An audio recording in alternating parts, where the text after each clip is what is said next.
trust me, on tonight's show, you're going to see what I truly believe is one of the most innovative and just plain out there builds we've ever done on the Gadget Show. Yeah, and you might have already had a sniff of what we've been doing, because last week we posted a teaser film on the internet, and this thing, it's gone global. Absolutely. So you gamer girls and gamer boys are now dripping with anticipation at the very merest snufty of what we've got coming your way. Snufty. So here's the story of how me and him made something quite extraordinary. To build the ultimate gaming simulator, we needed to choose the ultimate first-person shooter. Multi-million selling cross-platform franchises like Call of Duty, Halo and the Tom Clancy games were all worth considering. But Susie and I had managed to bag ourselves a PC copy of the as-yet unreleased Battlefield 3. Unlike its predecessors, Battlefield 3 employs a whole new graphics engine called Frostbite 2, which should deliver state-of-the-art graphics, sound, and a whole new way of scenery being destroyed. Plus, it employs a brand new character animation technology called Ant, which essentially makes the soldiers look and behave in a super realistic way. Oh, look out, RPG, hang on. That's right, I took care of him. So, with Battlefield 3 on the table, we went in search of the tech and expertise we needed to bring it to life in our simulator. First on the agenda for me was the location. I'm convinced that the optimum total immersion gaming experience can be achieved by placing the gamer inside this imposing self-contained igloo dome. Standing 4 metres high and 9 metres wide, the Igloo Vision Dome uses 5 HD projectors to produce 360-degree wrap-around imagery. Even though the game would only project around half of the dome, it was the perfect environment in which to immerse the game player. But we still needed more tech.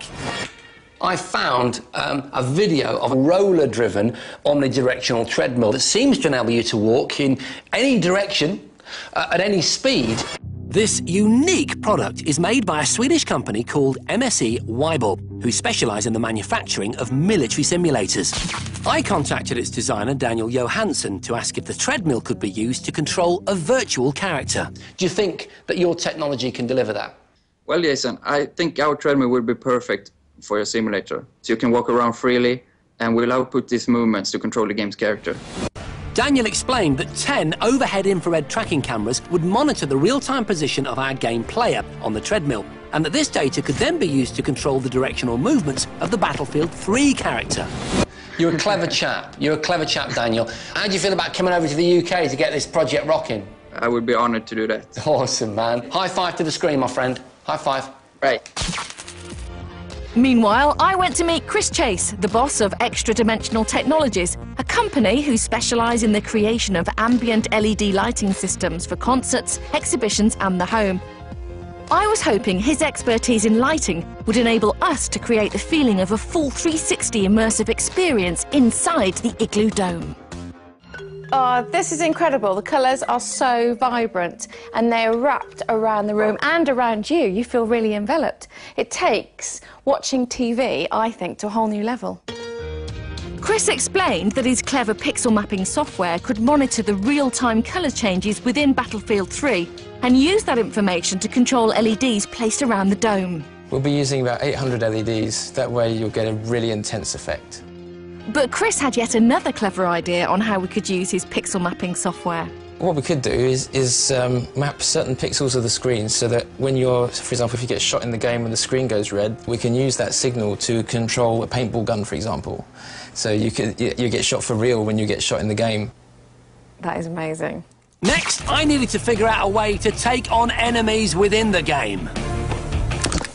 Like with the Reliance system, our user has to have a physical gun to hold and shoot, and this is it. Now, I know it looks like a bit of a toy because that's exactly what it is, but it's actually rather clever. Known as the App Blaster gun, it's traditionally used as a peripheral to enhance the experience of playing iPhone or iPod games. It's got 2 different triggers, each of which control a dabber to press the screen during gameplay. I'm going to use the gun with an app called Mobile Mouse, which is synced wirelessly to the PC running Battlefield 3. This will be calibrated so that whenever the front trigger is pulled, the character's aiming reticle will appear. And whenever the rear trigger is pulled, shots will be fired. But I wasn't finished yet. I went to see Matt and Hugh from APS Events and Media, who had the technology to move the 180-degree game projection around the dome. So this is a representation of the game player in the actual simulation. We've got the 180-degree game, which is moving at the same time as the actual game player. OK, so if I'm the gamer, wherever I move, like this, the 180-degree screen follows me. And because of that, I never see behind it. I never see off-screen. I'm completely immersed the entire time in the simulation. That's correct. No matter where they look, they will see the game. I love this. And as if that wasn't enough, I was about to raise the immersive stakes even higher with the help of 12 Tipman Tango 1 paintball guns. These little beauties are going to provide some real force feedback to the fortunate, or rather unfortunate person who's standing right in the middle of our simulator. Friend of the show, Grant from Robo Challenge, had helped me to build 4 separate turrets, each with 3 guns mounted on top. And in the name of research, I decided to experience their power firsthand. The idea of the 4 turrets is to completely surround the game player, like I'm being surrounded, right now. And they are triggered by the pixel, mapping system. And as for the gamer themselves, as they experience enemy fire from a certain direction within the game, he's also experiencing enemy fire from the same direction, physically, from the turrets. Stop! Ow!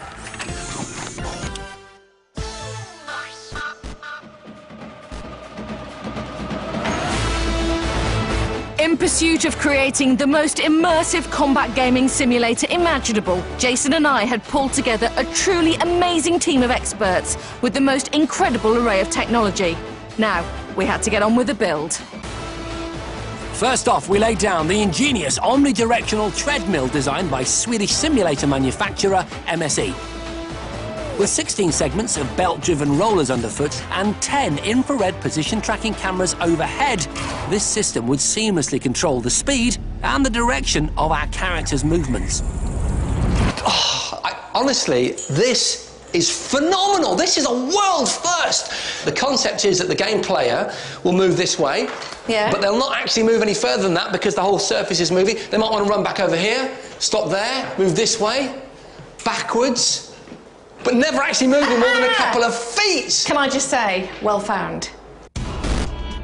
Next, Extra Dimensional Technologies installed our ambient lighting system by positioning 800 colour-changing LEDs evenly around the dome. Then it was time to bring in my 4 ferocious paintball gun turrets, positioning them equidistant around the treadmill. We've got 12, which will fire up to 15 balls per second at the gamer. Honestly, I can't tell you how amazing this is. It's going to be terrifying, and that's what's missing from sitting in front of your home computer. You're not safe because you can get hit by enemy fire. And trust me, these babies hurt. You tested them, right? They really hurt. But we weren't finished there, because I'd asked Iman Maradi from game designer agency Running in the Halls to hack an Xbox Kinect camera to detect any jumping and crouching movements. So you'll see the Kinect is positioned there. Its infrared camera is looking directly at the central position where the gamer will be inside the dome. In this case, it's Susie. She's given us a wave. But Susie, if you do a couple of movements that you would do in gameplay, like crouch, for example, and jump, both movements are recognised by Kinect, look, and then sent to Battlefield 3 as inputs. Genius. After 6 weeks of hard research and painstaking building work, our unique creation was finally complete. But would it actually work? Thanks to my knowledge of the game, I'd be the one going into the simulator. And while I kitted up for battle, Susie made a final check of all our computer systems. Rygrin, are you ready? Yeah. Are you nervous? Yeah. Yeah. Very, very excited. Adrenaline? And very nervous. Loads of adrenaline surging from my body right now. Okay. Good luck. Okay. Oh, wow. Now come with me to my control centre. This is what I'm going to be seeing, these 3 monitors. So right here, we've got real live feed of Jason, and then here I've got the game, which obviously he's going to completely influence. After the camera had detected my body's outline, I was free to pick up my wireless gun and begin the mission. Here we go. As I took my first steps on the treadmill, the sensation of physically navigating myself through the level was mind-blowing. It felt like I was actually in the game. That is insanely realistic. Oh, this is so good. But then the enemy spotted me. Suddenly I was thrust into conflict, triggering the paintball guns to fire. Oh, right past my ear. Ow! Oh, he's been shot. Jesus, this is so scary. But as I spun round to retaliate, I noticed a problem. I just can't get it to go down. What's going on?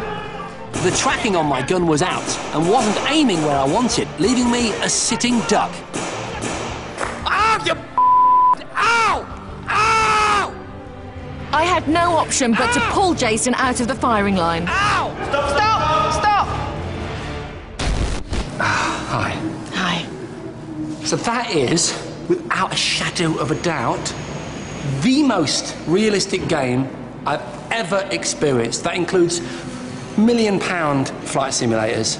But my tracking's letting me down just a little bit, and it makes you so angry, because I know I can do it. While Jason cooled off, I worked tirelessly with the team to recalibrate the infrared tracking system for the gun and improve the alignment of the projected image. So hopefully now the aim should be perfect. On re-entry to the dome, I discovered Susie was spot on. Look at that, I can scan my environment really easily now, look, as I'm getting used to it. Good. I was now ready to kick some serious virtual ass. Have someone out! Now it's cooking on gas. Thanks to the 180-degree HD image, the Tannoy surround sound speakers, and our ambient LED lighting, Jason was completely immersed. It's completely real. So phenomenal was the realism that I actually began talking to my virtual comrades. All right, buddy? Right, let's do it. And I even put out a hand to drag a wounded soldier. It's instinctively pulling my arm out. It's bizarre. As Jason progressed through the level, the freedom of movement offered by the omnidirectional treadmill was extraordinary. This is incredible. Going up these stairs is absolutely amazing. It's amazing. And it's also... That's genius. Nearing the end of the level, I was now soaked with sweat and my heart was racing. Oh my God, this is so scary. This is so scary. I genuinely felt like the enemy was stalking me, and the fear induced by the automatic paintball guns was palpable, both mentally and physically. He's genuinely scared in there. He's terrified. But thanks to one last concerted offensive move, I completed the level, badly bruised, but over the moon. Damn, this is awesome! Awesome! Oh, guys, Wow. immense build. Brilliant. Well done. Absolutely brilliant. What an amazing setup. Moving floor when you were going up the stairs. The stairs thing was the best, wasn't it? Crazy. Well done, guys, well done. But of course, we're not going to stop there. We can take Jason at his word that it was a brilliantly immersive sim because you're a gamer. But we wanted to go one better than that. So we invited along a specialist, someone who's used to being in those kind of environments for real, to come and test their sim. Our esteemed guest was military hero Andy McNabb, the fearless SAS commander who led the infamous undercover patrol group Bravo 20 during the First Gulf War. Thanks to 17 years of frontline combat experience and a recent role as realism consultant for Battlefield 3, Andy was the perfect person to test our simulator. As his identity must be kept secret, we'd agreed not to show his face.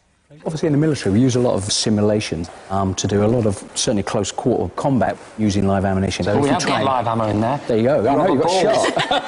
I'm telling you, if you get caught in the knackers, you're in trouble. So put your helmet on. Yeah, absolutely. Do your worst. Once inside, Andy completed the calibration. Then he began his virtual mission. What you're getting on the simulator is exactly the same as in the real thing. You're getting the confusion, the darkness, but like ultimately tough, because what you got to do is make sure that you get used to how the weapon plays. That's why they're called personal weapons. He's navigating those corridors very well. It's really quick. See that straight isn't through it? there. Yeah. But now he was about to experience enemy fire for the first time. Boogie's left. Santa Claus, Andy! Bad guys, here!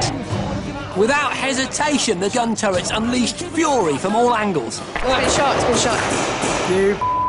But he just took it in his stride. Oh, RPG in the face! But because it's Andy, man, glancing blow. And interestingly, like a true soldier, he never left a scene before meticulously scouring to check every inch was clear. Maybe that's because he thinks it's real. Exactly. Maybe he does Look think him. it's real. He won't leave this area until mentally he knows that his boys are all right. And as the level progressed, it was fascinating to watch Andy employ more of these tactics, honed in real life. This is interesting. Oh, yeah. Watch how fluid the movement is. Look, straight in, no messing about. Watch him there. Checks his six, do you see that? Look. So now it looks like we've got a sniper coming up. So what we're trying to do is get 3 different angles, 3 different heights, so you've got at least 1 in 3 chance of hitting him, if you can find him. Andy was now seemingly lost in the game, fully immersed in our visceral gaming experience. Andy with an RPG, that is not a sight you want to see. Go on, Andy, give him some. Yeah, well done, Andy! British hero. Susie and I were overwhelmed with pride, but we were nervous to hear Andy's final verdict. How are you doing? Knackered. The fact is, you don't want to let the T down. You've got that confusion, and what it does with that sort of 360 screen gives you the confusion. And getting shot. That's really important for these sort of things, because you don't think you're Superman. You know that within that environment you're going to get zapped. You've got the same emotions, but on the simulator. Excellent. Fantastic. Andy McNabb, thank you so much. No, thank you. Absolute pleasure. Thank you very much. Wow. Andy McNabb. He looked so at home in that environment. Well, that is a massive compliment, because that is what we wanted. We wanted him to think that he was in that sort of environment. And I think it's fair, we didn't know how to call it, did we? No, well, we didn't know if he was going to sort of come out and take the mickey out of us, Exactly. really. I thought he might be a bit polite, but basically say, you know, he could do with some work, but not bad. Yeah. But you couldn't get him out of there. Yeah. And the best thing was, when he took his mask off... His face was pixelating. So cool. Well done, Great. guys. That's all we've got time for on tonight's show. We really hope you enjoyed it. See you next time. See you.